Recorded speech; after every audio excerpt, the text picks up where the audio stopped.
మన Chiranjeevi vascular and multi speciality hospital దేశంలోనే best vascular and endovascular facilities and all multi speciality care.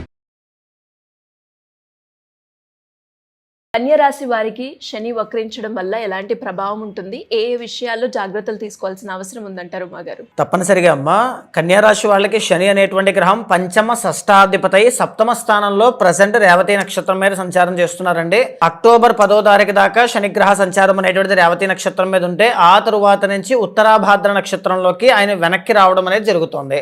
So ఇక్కడ శని అనేటువంటి ఆయన సప్తమంలో ఉన్నారు. సప్తమంలో శని రీట్రోగ్రేషన్లోకి వెళుతున్నారంటే ఈ కండిషన్ని మనం ఎలా చూడాలి అంటే, ముఖ్యంగా మ్యారేజ్కి సంబంధించిన విషయాల్లో, for example previous period of టైంలో గతంలో ఏదైనా పెళ్లి సంబంధాలు వచ్చి అవి క్యాన్సిల్ అయిపోయి ఎంగేజ్మెంట్ దాకా వచ్చి క్యాన్సిల్ అయిపోయిన సందర్భాల్లో ఉన్నటువంటి ఆ మ్యాచెస్ కానీ వాళ్ళు కానీ ఎవరైతే ఉంటారో మళ్ళీ వాళ్ళు రావడం, అలాంటి మ్యాచెస్ మళ్ళీ రావడం, లేకపోతే పెళ్లి చేసుకోను అని కొంతమంది అనుకుంటారు, చూస్తారండి నేను ఇంకా పెళ్లి చేసుకోనండి అనుకుంటారు. సో అలాంటి వాళ్ళకి కూడా మళ్ళా నేను వివాహం చేసుకోవాలి అని అనిపించడం, లేకపోతే మ్యారిటల్ లైఫ్కి సంబంధించిన విషయాల్లో గొడవలు అవుతూ ఇబ్బందులు పడుతూ ఉన్నటువంటి కన్యారాశి వాళ్ళు ఎవరైతే ఉంటారో వాళ్ళు మళ్ళా ఒకసారి కూర్చుని ఆలోచించుకుని కలిసి ఉందాం, అది పిల్లల కోసం. ఎందుకని పంచమాధిపతి కదా, ఎందుకని పంచమాధిపతి కాబట్టి సంతానము కోసం కలిసి ఉందాం. 6th లార్డ్ కాబట్టి మన భవిష్యత్తు కోసం కలిసి ఉందాం. లేకపోతే ఫలానా ఈ 6th అంటే ఇండికేట్స్ అప్పులు, అంటే మన ఇద్దరం కలిసి ఉంటే ఆర్థిక పరిస్థితి మెరుగ్గా ఉంటుంది, తల్లిదండ్రులను బాగా చూసుకోవచ్చు, ఇలాంటివన్నీ కూడా. సో వీటి వల్ల మనం కలిసి ఉందామని మళ్ళీ సమీక్షించుకోవడం, అంటే రీఎవాల్యుయేషన్ అనమాట. మళ్ళీ ఒకసారి కూర్చుని ఆలోచించుకోవడం. ఒక నిర్ణయం తీసేసుకున్నారండి ఇక విడిపోదామని, లేకపోతే నేను పెళ్లి చేసుకోని నిర్ణయం తీసేసుకున్నారు, ఇంకా పెళ్లి సంబంధం సెట్ అవ్వదేమో అని చెప్పి నిర్ణయం తీసుకున్నారు, మళ్ళీ అలాంటి సిచ్యువేషన్సే మళ్ళీ వస్తాయి. అంటే మళ్ళీ ఎగ్జామ్ అనమాట. ఇప్పుడు మీరు ఏం నిర్ణయం తీసుకుంటారు మళ్ళా అంటే శని అనేటువంటి ఆయన మళ్ళీ మీకు ఒక అవకాశాన్ని ఇవ్వబోతున్నారు పెళ్లికి సంబంధించిన విషయంలో. పంచమాధిపతి సంతానానికి సంబంధించిన విషయంలో, షష్టాధిపతి ఆరోగ్యానికి సంబంధించిన విషయంలో, అప్పులకి సంబంధించిన విషయంలో, శత్రువులకి సంబంధించిన విషయంలో. మళ్ళా మీ శత్రువుని మీ లైఫ్లోకి తీసుకుని వస్తారు. కొంతమంది దుర్మార్గులు మన లైఫ్లోకి ఎంటర్ అయ్యి చెడు సహవాస దోషం రూపంలో మనల్ని ఇబ్బంది పెట్టేటువంటి వాళ్ళు ఉంటారు. వాళ్ళని మనం కొన్ని సందర్భాల్లో కట్ చేయలేము. సో అలాంటి సందర్భాల్లో మళ్ళీ వాళ్ళని మన లైఫ్లో తీసుకుని వస్తారు. ఈసారైనా అలాంటి వాళ్ళని మనం దూరం పెడతామా మొహమాటంతోనో, లేకపోతే ఏదైనా వేరే కారణంతో వాళ్ళని మళ్ళీ మన దగ్గరే పెట్టుకుని మళ్ళీ నష్టాలు కొని తెచ్చుకుంటామా? ఇలాంటి ఒక సమీక్ష ఇప్పుడు కన్యారాశి వాళ్ళకి రాబోతోంది. 137 రోజుల పాటు ఇది ఆల్మోస్ట్ డిసెంబర్ 10వ తారీఖు దాకా ఉండబోతోంది అని చెప్పొచ్చండి. అయితే సప్తమంలో ఉన్నటువంటి శని యొక్క దృష్టి ఎక్కడ పడుతోంది? 9వ స్థానమైనటువంటి వృషభ రాశి మీద పడుతుంది. సో దీని మూలకంగా ఏం జరుగుతుంది అంటే, మీరు ఎవరికైనా డబ్బులు ఇచ్చి మోసపోయినటువంటి సందర్భాలు చాలా ఉంటాయి. అయితే ఇప్పుడు ఈ 137 రోజుల్లో అలా మోసపోయినటువంటి వాళ్ళు ఎవరి దగ్గర అయితే మోసపోయారో అలాంటి వాళ్ళు మళ్ళీ మీ లైఫ్లోకి వచ్చి మళ్ళీ మీతో మాట్లాడుతూ కొంత జర్నీ చేసి మళ్ళీ మీ దగ్గర నుంచి లాభం పొందడానికి, డబ్బులు అడగడానికి, మాట సాయమో చేత సాయమో ఏదైనా పొందడానికి మిమ్మల్ని ఏమార్చేటువంటి అవకాశాలు ఎక్కువగా ఉంటాయి. 9వ స్థానము ఇండికేట్స్ పూర్వ పుణ్యము పూర్వ కర్మ అనమాట. అంటే పూర్వ కర్మ అంతా కూడా మనకి ఇప్పుడు రిఫ్లెక్షన్ కనబడుతుంది. మనం ఏదైనా డబ్బులు అనేటువంటి ఆయన ఎవరికైనా ఇబ్బంది పెట్టి మనం మోసం చేస్తే అలాంటి కర్మ మళ్ళీ మనకి తిరిగి రావచ్చు బికాజ్ ఆఫ్ శని ఇంపాక్ట్ వల్ల. అయితే ఈ యొక్క శని యొక్క 7th ఆస్పెక్ట్ అనేటువంటిది ఎక్కడ పడుతుందండి? 1st హౌస్ మీద, జన్మస్థానం మీద పడుతుంది. సో జన్మము అనేటువంటిది వ్యక్తిగతము, తర్వాత జన్మము అనేటువంటిది వ్యక్తిత్వము, తర్వాత వచ్చేసి మన పర్సనాలిటీ, తర్వాత మన ఆలోచనలు, మైండ్ సెట్, ఎక్స్ప్రెషన్స్, హెల్త్ అన్నీ కూడా అనమాట. మనం అనే మన కాన్షియస్నెస్నే జన్మము అంటాము. సో ఇక్కడ ఏంటి అంటే, ఇక్కడి నుంచి మీరు ఇంకా చాలా ఎక్కువగా వర్క్ చేయాలి.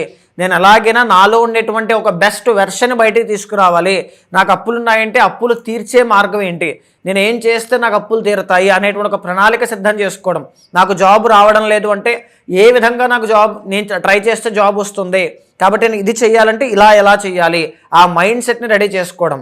లేకపోతే ఆ శని అనేటువంటి ఆయన సప్తమంలో ఉన్నారు కాబట్టి బిజినెస్కి సంబంధించి, విదేశీ ప్రయాణాలకి సంబంధించి, వ్యాపారాలకి సంబంధించి, విదేశాల్లో స్థిరత్వానికి సంబంధించిన ఒక క్లారిటీ, ఒక నిర్ణయం తీసుకోవడం ముఖ్యమైనటువంటివన్నీ కూడా ఈ 137 రోజుల్లో తప్పనిసరిగా కలుగుతుంది అని చెప్పచ్చు.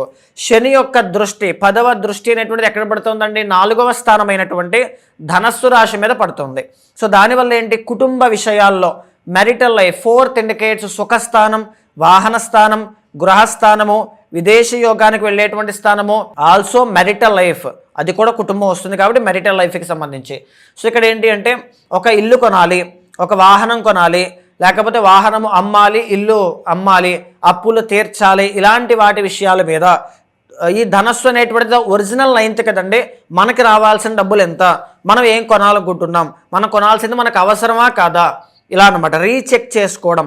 లేకపోతే కుటుంబంలో సమస్యలు దేనివల్ల కారణం అవుతున్నాయి, దాన్ని ఎలా సాల్వ్ చేయాలి.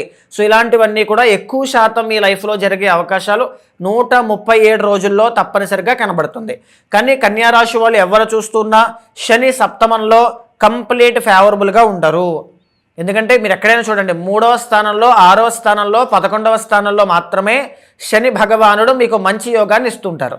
7వ స్థానంలో అలా అని చెప్పి కంప్లీట్గా శుభము కాదు, కంప్లీట్గా పాపము కాదు, మధ్యస్థమైనటువంటి ఫలితాలు ఇస్తూ ఉన్నారు. కాబట్టి ఈ టైంలో కొన్ని సవాళ్ళు, కొన్ని ఛాలెంజెస్ లాంటివి, కొన్ని డిలేస్ లాంటివి, తర్వాత మీ పేషెన్స్ని టెస్ట్ చేయడానికి, మీ డిసిప్లిన్ టెస్ట్ చేయడానికి, ఎవరైనా మిమ్మల్ని అవమానించినప్పుడు మీరు ఎలా రియాక్ట్ అవుతారు, లేకపోతే మీకు ఎందుకు పడుతుంది 7th ఆస్పెక్ట్ అనేటువంటిది మీకు జన్మం మీద పడుతోంది. జన్మము అంటే వెర్గో, కన్యా రాశి, which is 6th house from మేషం మనం లెక్క పెడితే కనుక. అంటే మీ పేషెన్స్ని, మీ డైలీ రొటీన్ని, ఇప్పుడు నేను ఉన్నాను అనుకోండి, నేను వచ్చి మిమ్మల్ని ఏదో ఒక మాట తిట్టాను, మీరు పొద్దున నుంచి సాయంత్రం దాకా ఈ రోజు ఎలా అయినా పుస్తకం పట్టుకొని చదవాలి అనుకుంటారు. ఈ చదవడం దేనికోసం, మీ భవిష్యత్తు ప్రణాళిక, ఏదో ఐఏఎస్ ఐపీఎస్ పాస్ అవ్వాలనుకుని దానికోసం కూర్చుంటారు. లేదా మెరిటల్ లైఫ్కి సంబంధించిన విషయాల్లో నేను ఎలా అయినా సరే నా భర్తను దగ్గర చేర్చుకోవాలి, నా భార్యను దగ్గర చేర్చుకోవాలి, ఇలాంటి విషయం మీద ఒక మంచి పరమార్థంతో కూర్చుంటారు. నేను వచ్చి మధ్యలో మిమ్మల్ని ఒక కర్మ రూపంలో, నేను వచ్చి మధ్యలో మిమ్మల్ని మీకు ఆ జాబ్ రాదు, ఆయన మీతో కలిసి ఉండరు, ఆవిడ మీతో కలిసి ఉండరు, ఇలాంటి మాటలు అన్నాను అనుకోండి, మీరు మెంటలీ చాలా డిస్టర్బ్ అయిపోతారు. ఈ రోజంతా కూర్చుని ఏదైతే పని చేద్దాం అనుకుంటారో క్వాలిటీ అంతా మిస్ అయిపోతుంది బికాస్ ఆఫ్ కర్మ. అంటే ఈ శని అనేటువంటి ఆయన మీరు అలాంటి సిచ్యువేషన్స్లో కూడా మీ వర్క్ మీరు చేస్తారా లేదా, పేషెన్స్ ఎంత ఉంటుంది అనేటువంటి దాన్ని టెస్ట్ చేస్తారు. సో ఈ 137 డేస్లో మీకు ఛాలెంజెస్ అనేటువంటివి ఉంటాయి. మీ పూర్వ కర్మ అనేటువంటిది ఏదైతే ఉంటుందో, మీ వ్యక్తిగత జాతకంలో, మీ నేటల్ చార్ట్లో శని ఎక్కడున్నారు, ప్లేస్మెంట్ అనేటువంటిది ఎక్కడుంది, లగ్నం అనేటువంటిది, లగ్న అధిపతి ఎక్కడున్నారు, దశ అంతర్దశలు ఏం నడుస్తూ ఉన్నాయి, దాని ఆధారంగా దీన్ని కొలైడ్ చేసుకుంటూ మీకు ఒక పర్ఫెక్ట్ రిజల్ట్ అనేది ఖచ్చితంగా ఉంటుంది. బట్ అల్టిమేట్లీ మనం చెప్పాలి అంటే గోచార రీత్యా చాలా వరకు ఒక 50-50 అని చెప్పచ్చు, పాజిటివ్గానే కనబడుతోంది. టెన్షన్ పడాల్సిందైతే ఏమీ లేదు. సివియర్ దోషం సింహరాశి వాళ్ళకైతే ఏమీ కాదు. కానీ కన్యారాశి వాళ్ళకి సవాళ్ళు, డిలేస్, పేషెన్స్ని టెస్ట్ చేయడము, కొద్దిపాటి గొడవలు, చిక్కులు ఇలాంటివి కూడా ఇస్తారు. వాటన్నిటి నుంచి అధిగమించిన తర్వాతనే అద్భుతమైన విజయాన్ని కూడా మీకు శని భగవానుడు ప్రసాదిస్తారు.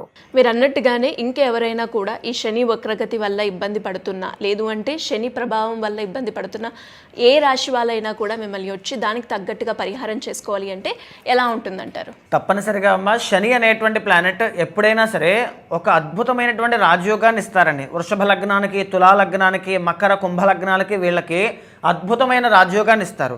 కానీ ఫలానా రాశికి ఇలా ఉంటుంది అని చెప్పేటువంటిది ఆ శని యొక్క ట్రాన్సిట్ ఏదైతే నడుస్తుందో దాని తాలూకు మీ యొక్క వ్యక్తిగత జాతకం కూడా దానికి సహకరిస్తే అద్భుతమైనటువంటి గ్రోత్ ఖచ్చితంగా 137 డేస్లో రీట్రోగ్రేషన్ వల్ల మీకు కలుగుతుందండి.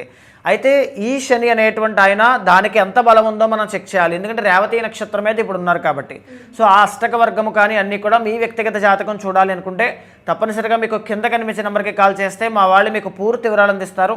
మీ యొక్క జాతకాన్ని చూసిన తర్వాత గోచారంతో సమన్వయం చేస్తూ ఏదైనా దోషాలుంటే శాంతి పరిహారములు ఆచరింపచేసి భగవత్ అనుగ్రహం కలిగేలా చేస్తాను. థ్యాంక్ యూ అమ్మగారు, థ్యాంక్ యూ సో మచ్. నమస్తే అండి.